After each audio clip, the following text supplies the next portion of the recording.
ഈ ബി.ജെ.പിയിലെ ന്യൂനപക്ഷം എന്ന് പറയുന്നത് ഒരു കേക്കിന്റെ പുറത്തിരിക്കുന്ന വെറും വെളുത്ത ക്രീം മാത്രമാണ്. എന്നെ ഉയർന്നു വരാൻ ഞാൻ ഉയർന്നു വന്നു അതിലേക്ക്. ജനങ്ങളുടെ മനസ്സിലേക്ക് എനിക്ക് കുറച്ച് സ്ഥാനമൊക്കെ ഉണ്ടായിരുന്നു. ജനങ്ങൾക്ക് എന്നെ വലിയ ഇഷ്ടമാണ് ഇപ്പോഴും. അത് എല്ലാവർക്കും അവിടെ ഉൾക്കൊള്ളാൻ കഴിഞ്ഞില്ല. അപ്പൊ എനിക്ക് അങ്ങനെ ഒരു നേട്ടം എന്നെ അവര് ഉൾക്കൊണ്ടിട്ടില്ല. ശരിക്കും പറഞ്ഞു വേണ്ടത്ര ശ്രദ്ധ കിട്ടിയിട്ടില്ല. എനിക്ക് അങ്ങനെ പരാതിയൊന്നുമില്ല. കാരണം വേറൊരു കാര്യം എന്ന് വെച്ച് കഴിഞ്ഞാല് ഞാൻ ഒരുപാട് ആരോഗ്യ പ്രശ്നങ്ങളുള്ള ഒരാളാണ്. എനിക്ക് ഇങ്ങനെ സർജറി ഒക്കെ കഴിഞ്ഞപ്പോഴത്തേക്ക് 6 സർജറി കഴിഞ്ഞപ്പോ ഇമ്മ്യൂണിറ്റി പ്രോബ്ലം, അതായത് പ്രതിരോധ ശേഷി എനിക്ക് വളരെ കുറഞ്ഞു. ഈ ഡോഗ്സുമായിട്ടൊക്കെ ഉള്ള മിംഗ്ലിങ്ങിലാണ് എനിക്ക് പ്രതിരോധ ശേഷി കൂടിയതൊക്കെ. അപ്പം എനിക്ക് പ്രതിരോധ ശേഷി കുറവായത് കാരണം ഞാൻ പുറത്തൊക്കെ പോകുമ്പോഴേക്കും എനിക്ക് പനിയും മറ്റു കാര്യങ്ങളും. പിന്നെ എനിക്കൊരു രാഷ്ട്രീയ പ്രവർത്തകയാകെ എനിക്ക് കഴിയത്തില്ല. അതൊരു സത്യമാണ്. യോജിച്ചതല്ല, എന്നെ കൊണ്ട് പറ്റത്തില്ല. അതുകൊണ്ട് എന്നെ കൊണ്ട് പറ്റത്തില്ല. എനിക്ക് മക്കളെ നോക്കണം, കുടുംബം നോക്കണം, ഈ ഡോഗ്സിനെ എല്ലാം നോക്കണം. അത് കഴിഞ്ഞിട്ട് പിന്നെ എനിക്ക് സമയമില്ല. ഞങ്ങളുടെ ഈ വീട്ടില് ഈ പറയുന്ന 38 ഡോഗ്സ് ഉണ്ട്. 2 പേരൊക്കെ ഇപ്പൊ വീഡിയോയിൽ ഇല്ല. 2 പേര് ഇല്ലാത്ത വെച്ചാൽ ഒരാൾ സ്പൈനൽ കോഡ് ഇഞ്ചുറിയാണ്, നട്ടെല്ലാം ഒടിഞ്ഞു പോയവരാണ്. അത് കിടന്ന കിടപ്പിലാണ് എല്ലാം പോകുന്നത്. അതെല്ലാം നമ്മൾ ക്ലീൻ ചെയ്ത് നീറ്റാക്കിയൊക്കെ വെക്കണം. അപ്പം അല്ലാതെ പുറത്ത് കുറേ പേരുണ്ട്, അവർക്കെല്ലാം ഫുഡ് കൊടുക്കണം. ഇതെല്ലാം നമുക്ക് ജോലിക്കാരില്ല, എല്ലാം ചെയ്യുന്ന ഞാനാണ് ഇവിടത്തെ ബംഗാളി മെയിൻ. അപ്പൊ എനിക്ക് സമയമില്ല. അതുകൊണ്ട് എനിക്ക് അങ്ങനെ അതിന് വേണ്ടിയിട്ട് പോയി സമരത്തിന് പോകാനോ അതൊന്നും എന്നെ കൊണ്ട് പറ്റത്തില്ല. ഞാൻ മരിച്ചു പോകും, അതിനുള്ള ശേഷിയില്ല എനിക്ക്. സത്യം അതാണ്. പക്ഷെ എനിക്ക് വേണ്ടത്ര പരിഗണന കിട്ടിയിട്ടില്ല. അത് മാത്രമല്ല, എനിക്ക് അപമാനമേ കിട്ടിയിട്ടുള്ളൂ. പിന്നെ എന്നെ ഇഷ്ടപ്പെടുന്ന നല്ല മനുഷ്യർ കുറെ പേരുണ്ട്, അവരോട് എനിക്ക് എന്ന് സ്നേഹമാണ്. എങ്ങനെയാണ് ഈ പാർട്ടിയിലേക്ക് എത്തിയത്, ബി.ജെ.പിയിലേക്ക്? ഞാൻ ബി.ജെ.പിയിലോട്ട് എത്തിയത് വളരെ എനിക്കിപ്പോ ആലോചിക്കുമ്പോൾ തന്നെ വിഷമം വരും. ഞാൻ ഇവിടെയുള്ള CPM-കാരായിട്ടുള്ള ആൾക്കാരും ഒരു പാർട്ടിയിലും ഇല്ലാത്ത ഒരു മനുഷ്യനും തമ്മിലുള്ള ഒരു വഴക്ക് നടന്നു. അത് ഡയറക്റ്റ് കാണുന്നു. എനിക്കൊരു അന്നൊരു മൊബൈൽ ഉണ്ടായിരുന്നു, 6303 എന്ന് പറഞ്ഞൊരു മൊബൈൽ ഉണ്ടായിരുന്നു. എന്റെ ഓപ്പോസിറ്റ് ആയിരുന്നു ആ സംഭവം നടന്നത്. അപ്പൊ ഞാനിത് മുബൈലിൽ വീഡിയോ എടുത്തു. അത് ഞാൻ പോലീസിന് കൊടുത്തു. ഇതിന്റെ പേരില് CPM-കാര് എന്നെ ഭയങ്കരമായിട്ട് ആക്രമിച്ചു. എന്റെ കാർ അടിച്ചു പൊട്ടിച്ചു, എന്റെ വീടടിച്ചു പൊട്ടിച്ചു, പുതിയതായി വെച്ച വീടടിച്ചു പൊട്ടിച്ചു. അത് കഴിഞ്ഞിട്ട് ഞാനിങ്ങനെ എനിക്ക് ബ്രസ്റ്റില് കുറച്ച് പ്രശ്നമായിരുന്നു. ആ സമയത്ത് എനിക്ക് ഞാൻ വളരെ ടയർഡായി, വളരെ ക്ഷീണിതയായി ട്രീറ്റ്മെന്റിൽ ഇരിക്കുന്ന, സർജറിയൊക്കെ കഴിഞ്ഞിരിക്കുന്ന സമയത്ത് ഞാൻ പുറത്തിറങ്ങിയ സമയത്ത് എൻ്റെ ഡ്രസ്സ് വലിച്ചു കീറി. എനിക്ക് അത് സഹിക്കാൻ കഴിയാത്തതാണ്. എൻ്റെ മകന്റെ മുന്നിൽ, അന്ന് എൻ്റെ മോൻ 8ാം ക്ലാസ്സിൽ എന്തോ പഠിക്കണം, 8ാം ക്ലാസ്സിൽ പഠിക്കുന്ന ഒരു മകന്റെ മുന്നിൽ വിവസ്ത്രയാക്കപ്പെട്ട ഒരവസ്ഥയിലേക്ക്. എനിക്കത് ഓർമ്മിക്കും. എന്റെ പേടി സ്വപ്നമാണ് അത്. എനിക്കത് ആലോചിക്കാൻ പോലും തുണിയില്ലാതെ നടു റോഡിൽ നിൽക്കേണ്ട ഒരവസ്ഥയാണ്. കാരണം ഞാൻ സർജറി കഴിഞ്ഞിട്ട് ആയിരുന്നത് കൊണ്ട് എനിക്ക് അടിയില് വസ്ത്രങ്ങളൊന്നും എനിക്ക് ഇടാൻ പറ്റില്ല. കാരണം ഞാൻ വീടിന്റെ മുറ്റത്തല്ലേ. സിസ്റ്ററിന്റെ കുട്ടി ഇവിടെ വന്ന് കുഞ്ഞു വന്നിട്ട് കുഞ്ഞൊന്ന് അങ്ങോട്ട് ഇറക്കി തരാൻ പറഞ്ഞു. ഞാൻ അങ്ങോട്ട് കുഞ്ഞിനെ ഗേറ്റിലോട്ട് ഇറക്കി വിട്ടപ്പോഴത്തേക്ക് ആ വെന്മാരി വന്ന് തുണി വലിച്ചോണ്ട്. അപ്പൊ ഞാൻ ഈ ഓപ്പറേഷൻ കഴിഞ്ഞിരിക്കുന്നത് കൊണ്ട് ഈ പുതിയ നൈറ്റിയാണ് ഇട്ടിരുന്നത്. ഇവരെന്നെ അങ്ങോട്ട് പിടിച്ചങ്ങ് വലിച്ചപ്പോ ഈ സെറ്റോടുകൂടി പോയി. ഞാൻ എന്നെ ഇങ്ങോട്ടും പിടിച്ചു, എന്നെ പിടിച്ചിട്ട് പോവാതിരിക്കാനായിട്ടേ. അപ്പൊ മൊത്തം തുണി ഉരിഞ്ഞു പോയി. പിന്നെ അബോധാവസ്ഥയിലേക്ക് പോയി ഞാന്. അതാണ് നടന്നത്. അതായത് CPM-കാർ മറ്റൊരു വ്യക്തിയെ ആക്രമിക്കുന്നു, അത് നേരിട്ട് കാണുന്നു, അത് വീഡിയോയിൽ പകർത്തുന്നു, അത് പോലീസിന് കൊടുക്കുന്നു, സാക്ഷ്യം പറയുന്നു. സാക്ഷ്യം പറഞ്ഞല്ലോ അല്ലെ? പിന്നോട്ട് പോയില്ലല്ലോ ഈ ആക്രമണം കൊണ്ടൊന്നും. ഓക്കെ, അങ്ങനെയാണ് സത്യത്തിൽ നമ്മൾ പരിചയപ്പെടുന്നത്. അത് ഈസ്റ്റ് കോസ്റ്റ് ഓൺലൈനിൽ അന്ന് നടക്കുന്ന സമയത്താണ് വിജയൻ സാർ വിളിച്ച് പറഞ്ഞ് നിങ്ങളുടെ മൊഴി എടുത്തിട്ട് അത് എനിക്കിപ്പോൾ ഓർമ്മയുണ്ട്. 2 മണി 3 മണിക്കൊക്കെയാണ് ഓഡിയോ ഇട്ടിട്ട് ഞാനത് ടെക്സ്റ്റിലേക്ക് മാറ്റുന്നത്. അങ്ങ് ഓഡിയോ ഇടുന്നു, ഞാനത് ടെക്സ്റ്റിലേക്ക് മാറ്റി അങ്ങനെ വാർത്ത കൊടുക്കുന്നത്. അങ്ങനെ തന്നെയായിരുന്നു ബി.ജെ.പിയിലെ ആളുകൾ വന്ന്. അങ്ങനെ രാജഗോപാലേട്ടൻ, രാജശേഖരൻ, എല്ലാവരും എന്നെ ഒരുപാട് പേര് വന്ന് എന്നെ സഹായിച്ച്. അതുപോലെ തന്നെ രാജ്മോഹൻ എന്ന് പറഞ്ഞ ഒരു പയ്യനുണ്ട്, രാജ്കുമാർ എന്ന് പറയുന്ന ഇവിടെയുള്ള ബി.ജെ.പിക്കാര്. ഇനി എന്താണ് ഒരു ഡ്രീം? നമുക്കൊരു സ്വപ്നം ഉണ്ടാവുമല്ലോ. ഇപ്പൊ ഓരോ കുട്ടികളൊക്കെ പറയുന്ന പോലെ എനിക്ക് ഡോക്ടർ ആവണം, എനിക്ക് വക്കീലാവണം. എന്താണ് അങ്ങയുടെ ഒരു ഡ്രീം? എന്റെ ഡ്രീം എന്ന് വെച്ച് കഴിഞ്ഞാൽ എന്റെ മോള് പൊടിമോള് അവളെ ഒരു പ്രശസ്തയായ ഒരു വെറ്റിനറി സർജൻ ആക്കണം എന്നുള്ളതാണ് എന്റെ ഏറ്റവും വലിയ സ്വപ്നം. അവൾക്കും താല്പര്യം? എന്റെ ആഗ്രഹം എന്ന് പറയുന്നത് അതാണ്, വെറ്റിനറി സർജൻ ആക്കണം. വെറ്റിനറി സർജൻ ആയതിനു ശേഷം അവൾ എല്ലാ ജില്ലയിലും സഞ്ചരിക്കുന്ന ഒരു ആംബുലൻസ് കൊണ്ടുപോയി ഓരോ ജില്ലയിലും ഇത്ര ഡോഗ്സിനെ വീതം, വജൈനൽ ക്യാൻസർ, ട്യൂമർ ഡോഗ്സ്, ഇതിനൊക്കെ ഇത്ര ഡോഗ്സിനെ വീതം കീമോ ചെയ്യണം, ഒരാഴ്ചയിൽ ഇത്ര ഡോഗ്സിനെ സ്റ്റെറിലൈസേഷൻ, വന്ധ്യീകരണം ചെയ്യണം. അപ്പൊ നമ്മുടെ സ്വന്തം ഇപ്പൊ നമുക്ക് പേജിൽ നിന്ന് ഒരു ചെറിയ വരുമാനമുണ്ട്, അതൊക്കെ വെച്ച് നമുക്ക് ചെയ്യാൻ പറ്റും. പിന്നെ മകനും കൂടെ ഒരു ജോലിയൊക്കെ ആവുമ്പോൾ കുറച്ചുകൂടെ പൈസ നമുക്ക് വരുമല്ലോ. അത് വെച്ചിട്ട് എനിക്ക് ഇങ്ങനെ എന്റെ ഏറ്റവും വലിയ സ്വപ്നം എന്ന് പറയുന്നത് ഈ സ്ട്രീറ്റ് ഡോഗ്സിനെ സ്റ്റെറിലൈസേഷൻ, മാക്സ് എല്ലാം വന്ധീകരിക്കണം. ഇനി തെരുവിൽ പ്രസവിച്ച് വണ്ടി ഇടിച്ച് പട്ടിക്കുഞ്ഞുങ്ങൾ മരിച്ചു കിടക്കുന്നത് എനിക്ക് കാണാൻ പറ്റത്തില്ല. ഇപ്പൊ തെരുവ് നായ്ക്കളെ പറ്റി പറഞ്ഞത് കൊണ്ട് ഇപ്പൊ ഈ സ്റ്റെറിലൈസേഷനെ പറ്റി പറഞ്ഞു. നമ്മുടെ സർക്കാർ ശരിക്കും അതിൽ എത്രത്തോളം അശ്രദ്ധാലുക്കളാണ് എന്ന് നമ്മൾക്കറിയാം. കോടിക്കണക്കിന് രൂപ അതിനു വേണ്ടി വകയിരുത്തുന്നുണ്ട്. അതെല്ലാം മേഖലയിലും വകയിരുത്തിക്കൊണ്ട് അത് നേതാക്കന്മാരുടെ പോക്കറ്റിൽ പോകുന്ന അവസ്ഥ തന്നെയാണ്. എന്നിട്ട് ഇവർ കുറ്റം പറയുന്നത് തെരുവ് നായ്ക്കളുടെ ആ ഒരു വർധനയെയാണ്. ഇത് തെരുവ് നായ്ക്കളുടെ കുറ്റമാണ് അല്ല.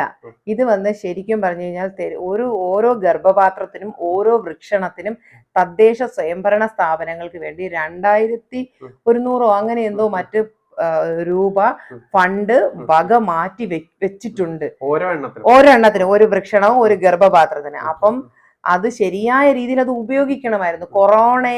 കൊറോണയെ നമുക്ക് ആ വൈറസിനെ നമുക്ക് തുരത്താൻ കഴിഞ്ഞുവല്ലോ. എന്തുകൊണ്ട് ഡോഗ്സിന്റെ സ്റ്റെറിലൈസേഷൻ നമുക്ക് ചെയ്യാൻ കഴിയുന്നില്ല?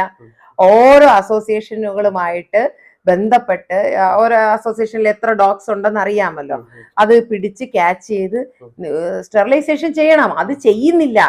കാരണം ഇത് തെരുവിൽ നായ്ക്കൾ വേണ്ടത് ഈ പട്ടിയെ പിടിക്കുന്നവർക്ക് വരാതെ ആവശ്യമാണ്. നിങ്ങൾ ശ്രദ്ധിച്ചു നോക്കിയാൽ മതി, റോഡിൽ നിറവയറോട് കൂടി നിൽക്കുന്ന പെൺ നായ്ക്കൾ നിൽക്കുന്നതാണ്. എന്നാൽ ആമ്പട്ടി ചെവിയും കട്ട് ചെയ്ത് സ്റ്റെറിലൈസേഷൻ, വന്ധീകരണം ചെയ്തിട്ട് നിൽക്കുന്നതാണ്. തെരുവിൽ പെൺപട്ടികൾ വേണമെന്നുള്ളത് ഒരു കൂട്ടം ആൾക്കാരുടെ ആവശ്യമാണ്.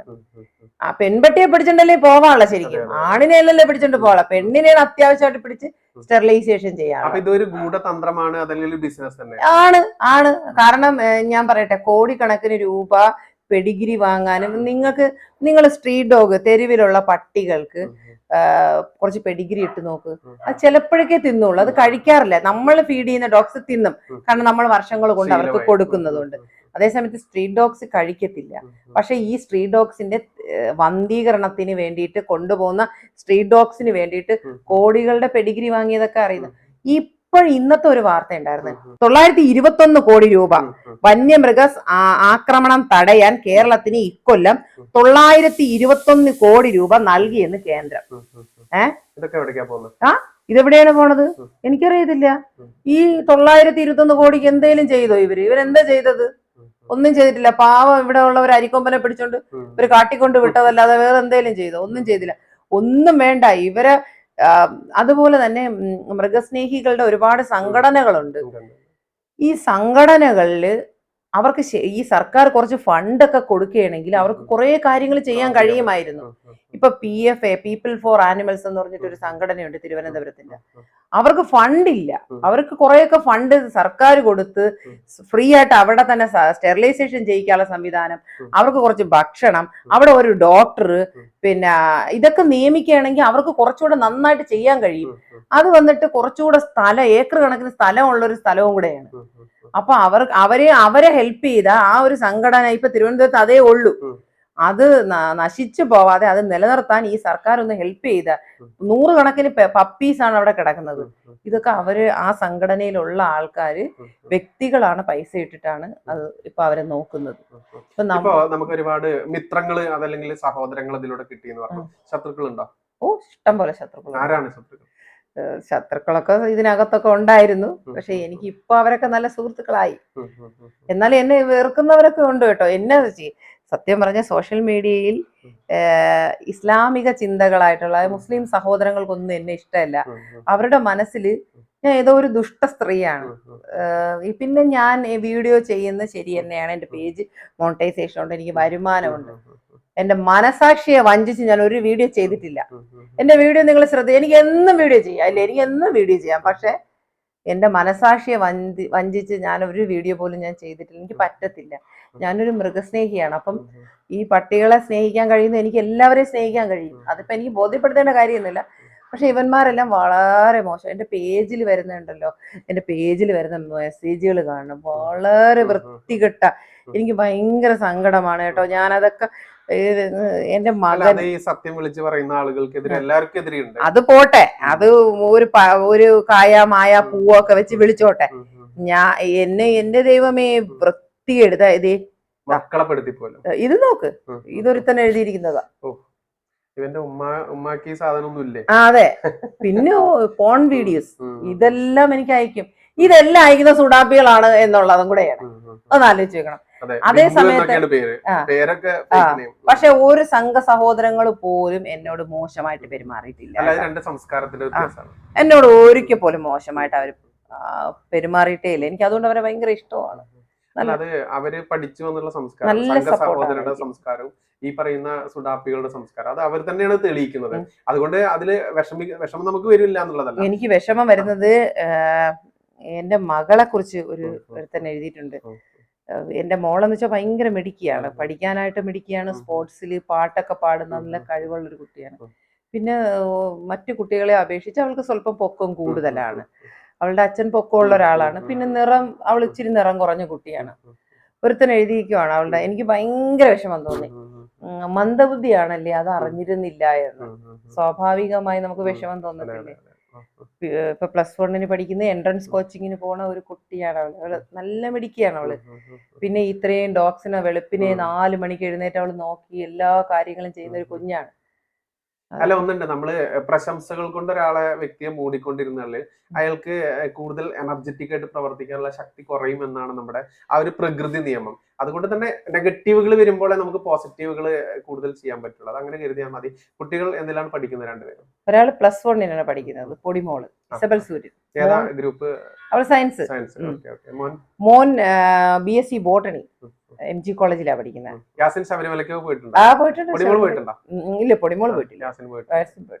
ഒരു ഡോഗ്സിനെ, അതായത് ഇപ്പൊ നമ്മൾക്കറിയാം ഒരു തെരുവില്, ഇപ്പൊ ഞാനൊരു ഡോഗ്സ് ലവറാണ്. ഡോഗും ക്യാറ്റൊക്കെ നമുക്കറിയാം. പൂച്ചകളൊക്കെ എനിക്ക് ഭയങ്കര, എന്റെ വീട്ടിൽ ഇഷ്ടം പോലെ ഉണ്ട്. ഒരു ഡോഗിനെ നമ്മൾ പൊതുജനത്തിന്റെ, അതായത് 90% നോക്കി കഴിഞ്ഞാലും ഈ 90%, 100-ൽ 90% ഒരു ഡോഗിനെ കണ്ടാൽ ഒരു കല്ലെങ്കിലും എടുത്തെറിഞ്ഞ് അവരെ ദ്രോഹിക്കാനേ ശ്രമിക്കാറുള്ളൂ. ഈ തെരുവ് നായ്ക്കൾ കടിച്ചു എന്നുള്ള വാർത്തകൾക്ക് വലിയ പ്രാധാന്യം നൽകിക്കൊണ്ട് മാധ്യമങ്ങൾ ആഘോഷിക്കാറുമുണ്ട്. അത്തരമൊരു അവസ്ഥയിൽ ഇവർ നിരപരാധികളാണോ ഈ സ്ട്രീറ്റ് ഡോഗ്സ്? അവർ നിരപരാധികളാണ്. കാരണം എവിടെയെങ്കിലും ഒരു തെരുവ് നായ കടിച്ചിട്ടുണ്ട് എങ്കിൽ അതിന്റെ മുൻ അനുഭവങ്ങളിൽ നിന്നാണ്. ഇപ്പം ഒരുത്തൻ സൈക്കിളിൽ പോണ വഴി ഒരു ചവിട്ടിയിട്ട് പോകും, അല്ലെങ്കിൽ വടി വെച്ച് അടിച്ചിട്ട് പോകും. അപ്പൊ അടുത്ത പ്രാവശ്യം പട്ടി കിടക്കുകയായിരിക്കും, വേറൊരാൾ അതുവഴി സൈക്കിളിലോ വടിയോ കൊണ്ടുപോകുമ്പോൾ ഇവർക്ക് പേടിയാവും. അപ്പൊ എന്ത് ചെയ്യും? അടി കിട്ടുന്നതിന് മുമ്പ് ഒരു കടിയങ്ങ് വെച്ച് കൊടുക്കും, എന്നിട്ട് ഓടിത്തള്ളികളയും. അതാണ് സംഭവിക്കുന്നത്. അതെ.